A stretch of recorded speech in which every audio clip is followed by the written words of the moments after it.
বুধবার সকালে মার্কেটে বাজার করে ফেরার পথে দুর্ঘটনায় প্রাণ হারালো এক মহিলা।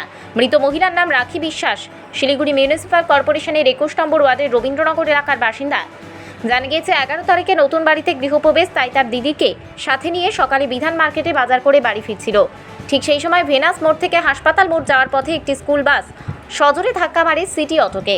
ফুটপাথের পাশ দিয়ে হেঁটে যাওয়া এক মহিলাকে ধাক্কা লাগে সিটি অটোর। এরপর গুরুতর অবস্থায় পড়ে যায় সেই মহিলা। ঘটনার খবর পেয়ে ছুটে এসে ট্রাফিক পুলিশ তৎক্ষণাৎ সেই মহিলাকে চিকিৎসার জন্য শিলিগুড়ি জেলা হাসপাতালে পাঠায়। চিকিৎসা চলার কিছুক্ষণ পরেই সেই মহিলার মৃত্যু। আচ্ছা, তো ও আগে ছিল ও ফটকে আসতে না, গাড়িটা প্যাসেঞ্জার না আমাদের ফটকে দাঁড়াচ্ছে, গাড়িটা ফটকে দাঁড়া গেছে, সাইড করে দাঁড়ায় গাড়িটা। আপনার লাইসেন্স তাড়াতাড়ি দেখান না আমাকে। ট্রাফিকের তো রুল ওইরকমই, তোরা ওইভাবে রুল তৈরি করে দিয়ে গাড়িগুলোকে ছেড়ে দেয়।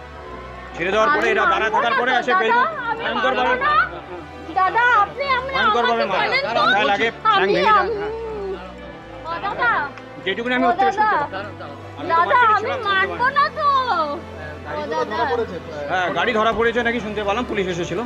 আপনারা কি কমপ্লেন দেবেন? হ্যাঁ, 100 বার কমপ্লেন দেবো। কমপ্লেন দেবো না, এত বড় একটা ক্ষমতা, বাচ্চাটা 3 বছর বয়স, স্কুলে ছিল। আমি এটা মানবো না, আমার গোপালের কিছু হবে। আমি ভয়ঙ্কর ভয়ঙ্কর ব্যাপার, ওকে ছাড়া নেই তো, কোনো বই ছাড়া নেই, কিন্তু আমার আমার গোপালের কিছু হলে ঠিক আছে। আমার বোনকে লাগবে, আমার বোনকেই লাগবে। আমি জানি না তো ও 11 কেন তারিখে ভেতরে বাড়িতে গৃহপ্রবেশ, ঢুকিয়ে দিল। মার্কেট করতে এসেছিল। আমার 11 তারিখ। আমার বোনকে না, হ্যাঁ, ওরা দুজন বেরিয়েছিল। আমার বোনকে এই বাজার না, ওর হাতে ছিল। ওকে বলো দিয়ে যেতে। আপনার নাম? আমার নাম সুনীল চন্দ্রনাথ। ও দাদা